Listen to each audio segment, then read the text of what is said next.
कितने लोग चाहते हैं कि घरों में सुख और शांति आए?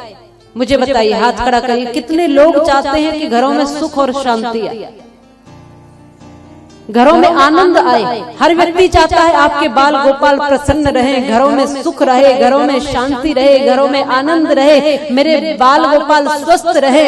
माँ कब सुखी रहेगी? जब बच्चे स्वस्थ रहेंगे, घर का परिवार का माहौल अच्छा रहेगा, आनंदमय वातावरण बना रहेगा। और मैं आपसे पूछती हूँ कि घर में और शमशान में अंतर कितना है?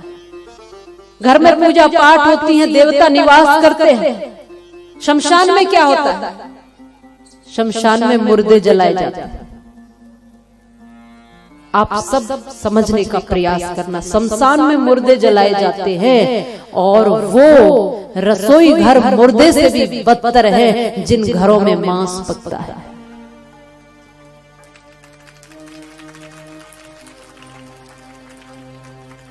शमशान में मरे हुए को जलाया जा रहा है और तुम अपने रसोइयों में भी वो मांसाहार करने वाले लोग, घर में मांस को पकाने वाले लोग, वो क्या कर रहे हैं? वो भी तो कोई मुर्गा है, बकरा है, मरा हुआ है, उसी मुर्दे को तुम अपनी रसोई में जला रहे हो, पका रहे हो, भूंज रहे हो। तो तुम्हारे घर शमशान भूमि बन रहे हैं और वहां कभी शांति नहीं होती, वहां भगवान सुख और आनंद नहीं लुटाते हैं। बहुत बड़ा हम रसोई कहते हैं जहाँ रस टपकता रहे, जहाँ आनंद बरसता रहे, जहाँ माँ अन्नपूर्णा बन करके पौष्टिक आहार भोजन दे। आदि बीमारियां तो हमारे गलत भोजन की वजह से आ रही हैं। जिसको तुम खा रहे हो, काट रहे हो, न जाने कौन सी बीमारी, क्या कुछ उन मांस के साथ लगा हुआ आ रहा है, उसको तुम स्वाद से खा रहे हो और केवल जीव के स्वाद के लिए किसी दूसरे के बच्चे का गला काटकर आप अपनी जीभ का स्वाद ले रहे हो। अगर हिम्मत है तो अपने बालकों को काट काट कर रसोई में पका करके दिखाओ। वो भी तो किसी माँ का ही लाडला है। जितना माताओं तुमने अपने बच्चों को पैदा करने में कष्ट सहे हैं, उतना उस माँ ने भी, चाहे कोई मुर्गा है, बकरा है, उसकी माँ ने भी उतना ही कष्ट सहा है उसको पैदा करने में। और जितना प्यारा तुम्हें अपना बच्चा लगता है, कभी उनकी आंखों में झांक कर देखना, वो बोल तो नहीं पाते, लेकिन जब उनको काटा जाता है पीड़ा उनको भी होती है और उनको काट के आप स्वाद ले रहे हो, केवल जीव का स्वाद। मैं आपसे कहती हूँ, आज देश की स्थिति ऐसी नहीं है कि उतना अन्न नहीं है। यदि आप नहीं खाओगे तो एक भी व्यक्ति मर जाए बिना मांसाहार के, ये बात मुझसे आके बोल दो।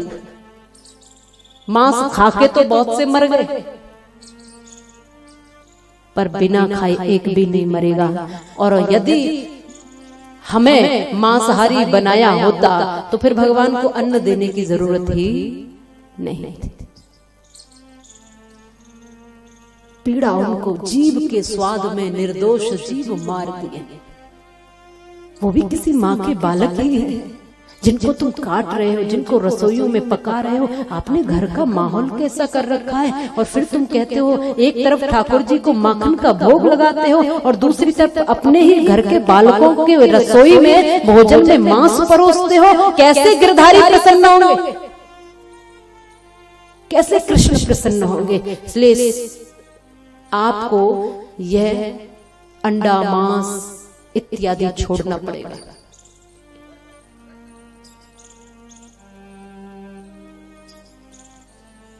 मांसाहार, शराब आदि बहुत गलत, जिनको खाने से केवल शरीर में नुकसान होता है, मन अपवित्र होता है, शरीर अपवित्र होता है। अपना सात्विक भोजन आहार बनाना।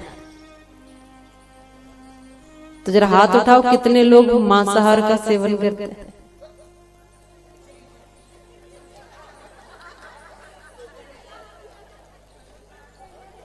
तो इसमें कम से कम वो बच्ची तो सच बोलती है, और तुम जो हाथ नहीं उठा रहे हो ना, खाते उनमें से भी बहुत होंगे, पर उस कम से कम उसकी हिम्मत तो है कि उसने सबसे पहले हाथ खड़ा कर दिया।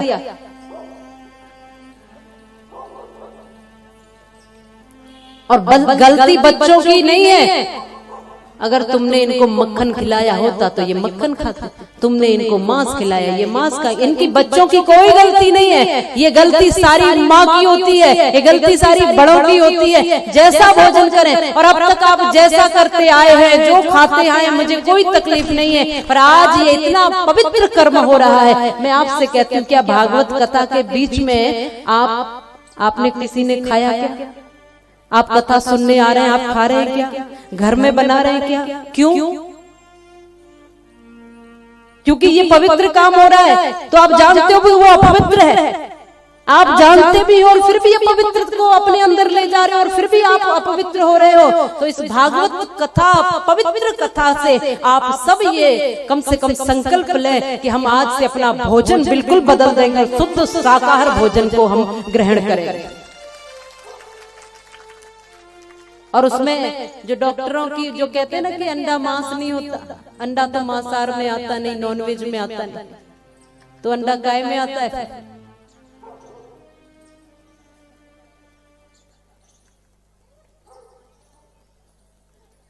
अंडे, मांस इत्यादि, शराब आदि, मैं कहती हूँ दुर्व्यसन जितने हैं आज इस कथा में छोड़कर जाना, तो बाल गोपाल की कथा आपको सार्थक होगी, और आपके घर में फिर देखना कितना आनंद खुशी। लक्ष्मी कहाँ आती है? लक्ष्मी आती है वहां जहाँ पवित्रता है, जहाँ शांति है, जहाँ सुख है, और भगवान विष्णु के साथ आती है। और ऐसे घर में भगवान विष्णु कैसे आएंगे जहाँ मांस आदि पक रहा है, खा रहे हैं, और न उस हृदय में बैठ सकते जहाँ गंदगी भरी हुई है। इसलिए लक्ष्मी के साथ भगवान विष्णु का आगमन आपके घरों में होगा जब आपका भोजन सात्विक शुद्ध होगा और आपके विचार शुद्ध होंगे।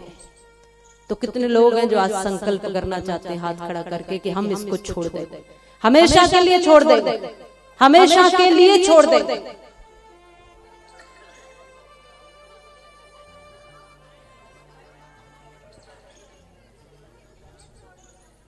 देखो, बेशक आप हाथ खड़ा करो या मत करो, उससे मुझे कोई, मैं नहीं चाहती कि आप मुझे दिखाओ।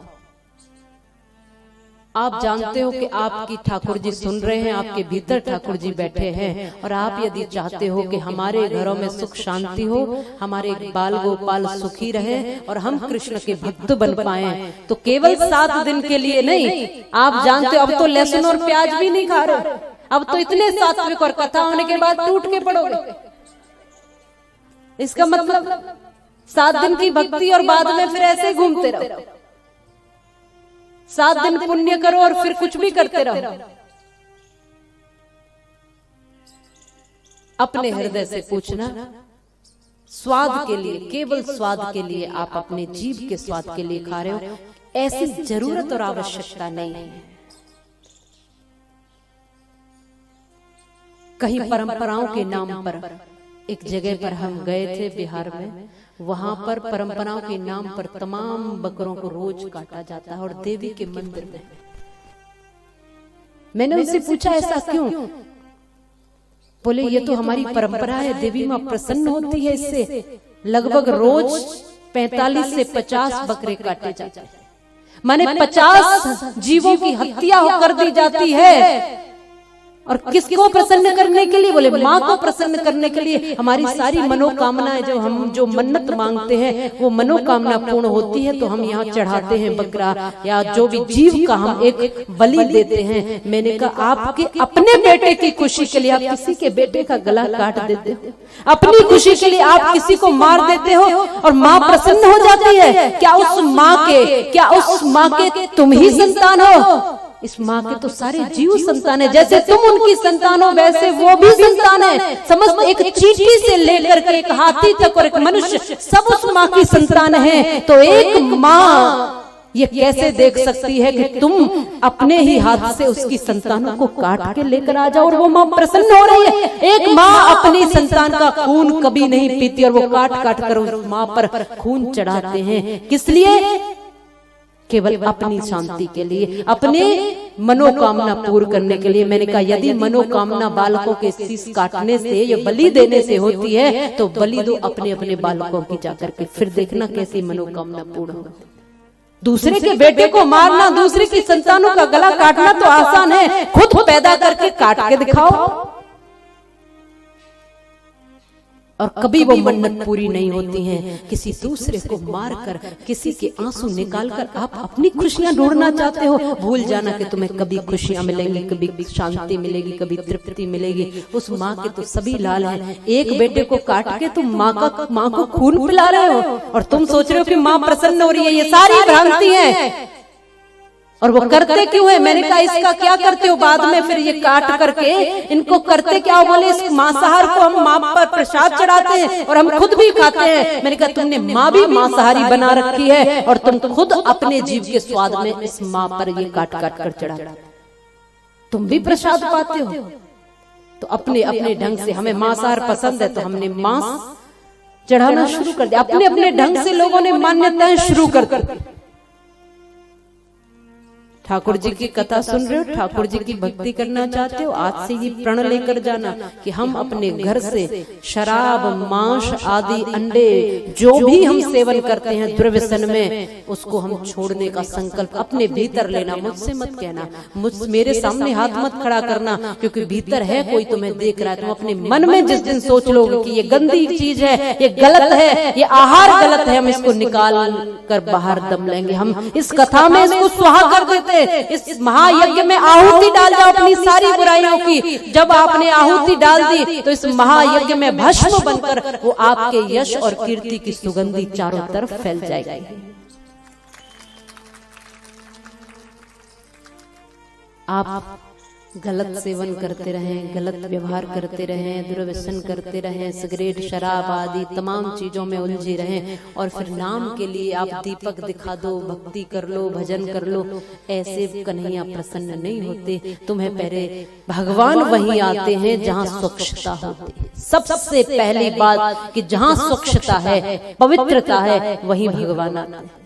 कभी भी हम यज्ञ आदि करते थे, पहले भी आपने सुना होगा, तो उस स्थान को पूरा गाय के गोबर से लिपते हैं। कभी ठाकुर जी को जहाँ बैठाते हैं उस स्थान को पहले धुलते हैं, साफ करते हैं। केवल उनकी तस्वीर को हम रखने के लिए इतना करते हैं। और यहाँ तो साक्षात ठाकुर जी इस घट में आकर बैठने वाले हैं और तुम उसको मांस आदि खा करके, शराब, सिगरेट, तमाम गलत चीजों का सेवन करके उसको गंदा करते हो, तो ठाकुर जी वहां कभी नहीं आकर विराजमान होते, कभी विराजमान नहीं होते। यदि तुम अपने ठाकुर को विराजमान करना चाहते हो अपने घट में, अपने घर में, अपने मंदिर में, अपने मन मंदिर में, तो याद रखना कि तुम्हें स्वच्छता का ध्यान, पवित्रता का ध्यान रखना होगा। और फिर कोई भी आपत्ति घरों में नहीं आएगी। आप इस विश्वास के साथ मैं कहती हूँ, जहाँ पवित्रता है। आपके घर मानो कोई अतिथि आया और आपने उसके स्वागत में पूरे रास्ते फूल बिछा दिए और वो भीतर जहाँ बैठने वाला है उसका आसन जहाँ लगा है वहां आपने थोड़ी सी कीचड़ डाल दी, तो क्या वो बैठ पाएगा? वो प्रसन्न रह पाएगा? आपका इतना भर रास्ता भर फूल वो सब बेकार चले गए, क्योंकि जहाँ वो बैठने वाला है वो तो आपने गंदा ही छोड़ दिया। आपने बाहर से तो खूब टिप टॉप कर ली, बाहर से अपने आप को सजा लिया, बढ़िया सुंदर बना लिया, और जहाँ भगवान विराजमान होने वाले हैं वहाँ तमाम गंदगी भर रखी है। तुमने अपने हाथों से अपने घर शमशान बना रखे हैं, और शमशान की स्थिति आप देख लो, मौत हर समय मडराती रहती है। तुम खुद अपने हाथों से अपना जीवन अशुभ बना रहे हो, अपने बालकों का जीवन अशुभ बना रहे हो। ये कथा आपको समझाती है, अच्छा खाएं, स्वच्छ रहें, पवित्र रहें, अपने मन को पवित्र रखें, अपने घर को, आंगन को, मंदिर को पवित्र रखें, अपने बाल गोपालों के जीवन को पवित्र बनाएं, संस्कारी बनाएं। ये बाल गोपाल ठाकुर जी की कथा आपको सिखाती है। अब आपकी मर्जी, आपको क्या करना है।